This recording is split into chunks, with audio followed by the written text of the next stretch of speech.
Welcome to visual learning. इस video में हम समझेंगे वर्क क्या होता है और इसका नेचर कैसा होता है। वर्क और उसका नेचर। फिजिक्स में वर्क और एनर्जी के बहुत ही प्रिसाइज और क्लियर मीनिंग्स होते हैं, लेकिन रोजमर्रा की जिंदगी में हम अक्सर इनका मतलब लेकर कंफ्यूज्ड हो जाते हैं। उदाहरण के लिए, जब हम किसी ऑब्जेक्ट को फोर्स लगाकर मूव करते हैं तो हम थक जाते हैं और भूख लगती है। फिर हमें एनर्जी पाने के लिए खाना खाना पड़ता है। इससे ये पता चलता है कि जब भी हम कोई ऐसा काम करते हैं तो हमें एनर्जी की ज़रूरत होती है। इसलिए हम कह सकते हैं वर्क का मतलब है फोर्स की मदद से किसी ऑब्जेक्ट को एनर्जी देना या उससे एनर्जी लेना। सीधे शब्दों में कहें तो वर्क एक तरह की ट्रांसफर्ड एनर्जी होती है। वर्क को हम कुछ इस तरह से डिफाइन कर सकते हैं। Work is said to be done by a force when the body is displaced, actually through some distance, in the direction of the applied force. Mathematically, work, force into displacement, into cos angle का product होता है, जहां force, F, वो push या पुल है जो object पर लगाया गया है, इसका SI यूनिट न्यूटन है। डिस्प्लेसमेंट, D, हमें बताती है कि ऑब्जेक्ट फोर्स की डायरेक्शन में कितना मूव हुआ है, इसका SI यूनिट मीटर है। cos थीटा फोर्स और डिस्प्लेसमेंट के बीच का एंगल है। वर्क की SI यूनिट जूल होती है। वर्क के प्रकार।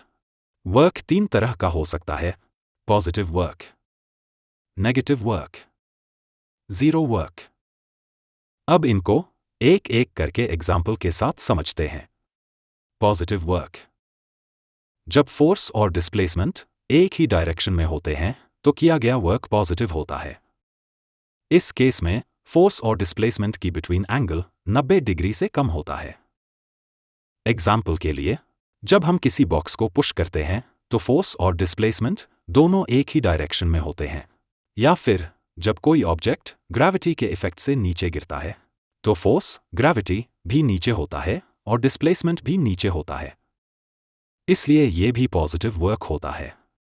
Negative work. जब फोर्स और डिस्प्लेसमेंट एक दूसरे के अपोजिट डायरेक्शन में होते हैं तो वर्क नेगेटिव होता है। एग्जाम्पल के लिए, जब कोई ऑब्जेक्ट रफ सरफेस पर मूव करता है तो उसका मोशन फ्रिक्शन फोर्स से अपोज किया जाता है।